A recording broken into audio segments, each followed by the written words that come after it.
11 street segments currently designated as major collectors, 4 travel lanes with a continuous center turn lane, are proposed to be reclassified as minor collectors with 2 travel lanes and a continuous center turn lane. I'll be doing the first part to talk about proposed changes to our street classification maps. Looking at some other major collector to minor collector alignments, we have the 96th Street corridor between Via Linda on the south, Shea Boulevard on the north. This corridor, again, has been very stable on its volumes over time.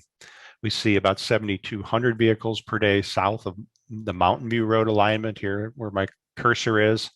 And then we've seen as high as 10,300 vehicles per day up near Shea Boulevard.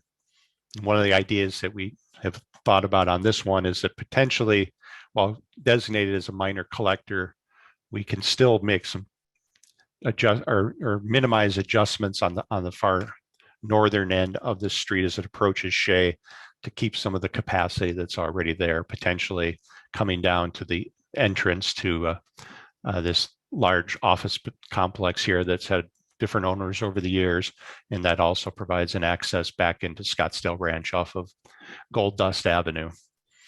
But again, another opportunity, 96th Street is a minor collector from Shea Boulevard all the way to its northern end where it intersects with Redfield Road, which go back real quick on this previous slide. 96th Street basically ends here. There's just a path that continues to the north. But we'd already had adjusted through prior master plans the cross section or the classification, I should say, of 96th Street to be a minor collector.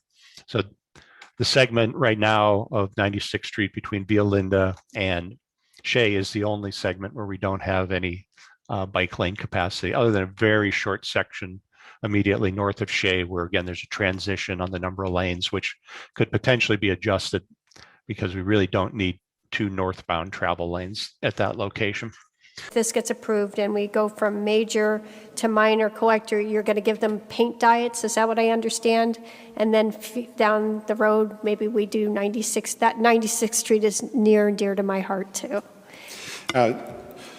Mayor Ortega, Councilmember Whitehead, that's the way we're looking at this. We now have a 5-year paving plan that's based on technical analysis of the roadway conditions, and we're in the process of kind of marrying up that paving plan with proposed changes and classifications to where we can coordinate those with the paint diet approach and doing it in the most cost-effective manner possible, which is when you're resurfacing the roadway, because you basically have to obliterate or all that existing striping when you do that anyhow.